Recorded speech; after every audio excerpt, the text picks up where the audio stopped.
Hello friends, this is Adam with Movie Guy 365, and me being a home theater guy, I'm always looking for new ways to enhance my viewing experience. So I looked into the Phillips Hue bar set, picked up the starter kit, and here are my thoughts on the lighting system.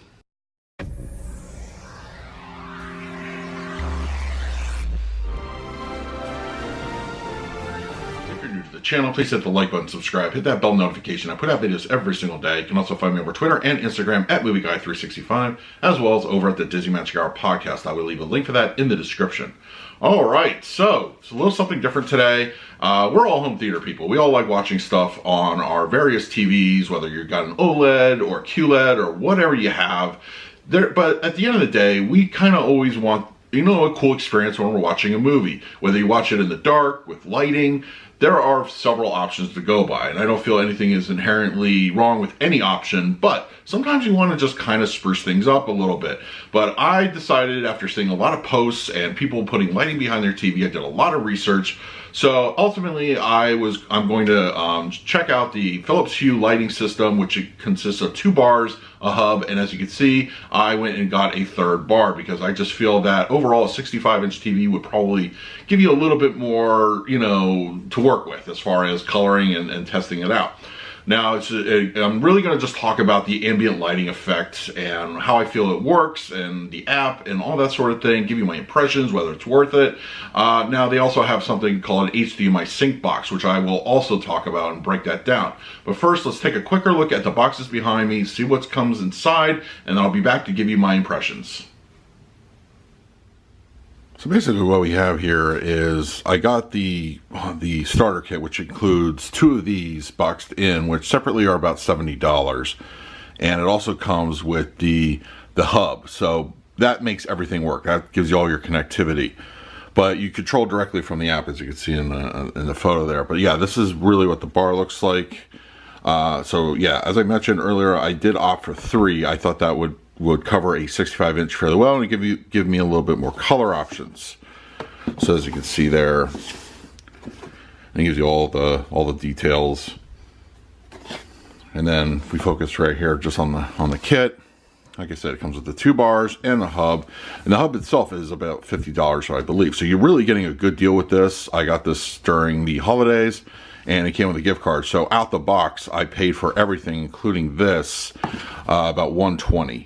Which I feel is a really good deal. It came with a gift card and everything like that, so it really kind of paid for itself at this point. Yeah, so there we go at the rear. Alright, so and we have the side detailing. So when I watch movies at home, I typically watch in a blackened out room. I like to watch movies at nighttime because it keeps the outside light from coming in, so that's my preferred way to watch things. I also keep other lighting effects at a minimum. Everything from my receiver, I turn on the dark setting, as well as things like the cable box and that sort of thing. I like to keep it as dark as possible. I like to just be immersed from the screen. So I was very kind of apprehensive that any kind of lighting effect would do anything for me personally. But I was reading up on it. It seemed everybody that I was talking to, it really enjoyed the Phillips Hue system. Now, there are a couple things that you could utilize. You can utilize a light strip, which for me was not really what I was going for. I want to be able to have some real control over my color and be able to do things that you could do with multiple lighting system setup. So I opted for the Phillips Hue system, which includes, as I said, the box there, the 2 lights and the hub, and I opted to go for the 3rd light as well. And I'm very glad I did. So as you can see here, there's a bit of a setup. I utilized 2 of the lights midway through the back of the TV, and they're both shooting light out from the left and the right. I took the 3rd bar and was able to place it roughly in the middle, facing up. So I would get 3 distinct lighting effects from my setup alone. So you're able to control each bar individually or all together. You can that's really kind of a cool functionality. So you definitely have different options. Now, when you're showing the lighting here, as I see with Blue Planet, you can pre-select what you want to use. Now, as I said, there's some good static imagery here. And I decided you really have to kind of predetermine what lighting you're going to have. So that's something you do before watching a movie or TV show or playing a video game. those are like, you know, for what it doesn't do a reactive kind of lighting effect as you would get with the HDMI Sink Box, which I will talk about in a few moments. That's actually sold separately. So you have to decide what is going to be good for you. The good news is they do have something there you can do. It's kind of a transition effect. So let's say you're starting a movie at 9 p.m. You can set a manual time for it to do a gradual shift into a different color. Or you can do this multiple times throughout the movie. So that requires a little bit extra time and work on it. But at the same time, it's a really neat thing. So if you don't want to be stuck watching a blue color for the entire duration of your film, you can have a transition into something else. You can have multiple colors. As I said, in my particular case, you can have up to 3. I think that was a really neat feature, and it kind of takes a like consolation away from not having a sync box. So what does a sync box do? This is an HDMI sync box that is sold separately for $230 and is sold directly by Phillips. Now I love the concept of it. So basically you take whatever 4K player you have, so instead of plugging it directly into your receiver or your TV, you will plug it into the sync box, and then the sync box HDMI will go right into your TV, you know, that way.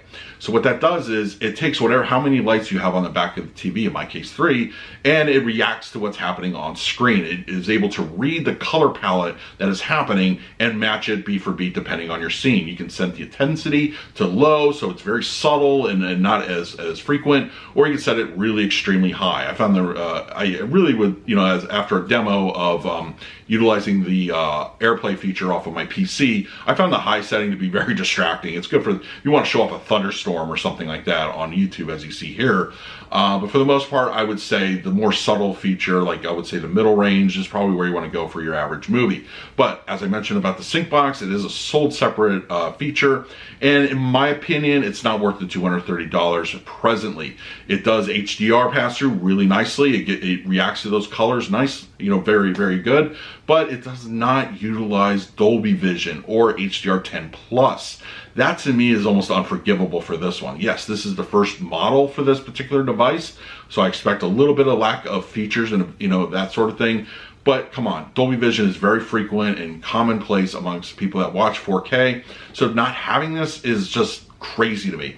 So I'm gonna wait for the next generation model in order to do that. So I won't be reviewing that aspect of what I think of it, just what I'm able to show you here utilizing the AirPlay from a YouTube video. And it also has to do, like, you're able to use that function, but you know, you can't use certain things like Netflix and you know, Amazon or iTunes or something like that. It's all about DRM, digital rights management. So you won't be able to use it, unfortunately, for like as a supplement to the HDMI Sink Box. So my impressions overall of how everything works. So as you can see here, I'm going to have Star Wars The Last Jedi, and I think it really is nice. So I pre-selected red for this particular scene, and you know, I think it really works well overall for the scope of the movie. Now you can adjust brightness. Now I keep, it goes basically from 0 to 100%. Now really high levels right here, I feel wash out the screen too much, in my opinion, especially if you're utilizing a darker room. But for me, I'm at about 30-35% is what I keep the brightness at. It adds that nice little glow, ambience, but it's not overpowering. It doesn't ruin or wash out the screen.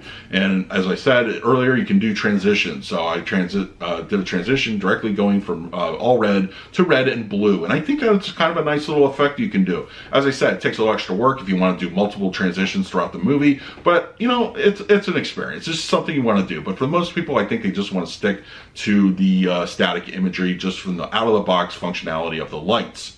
The setup is fairly easy, no problems really for me. I felt it was fairly, you know, straightforward, no problem.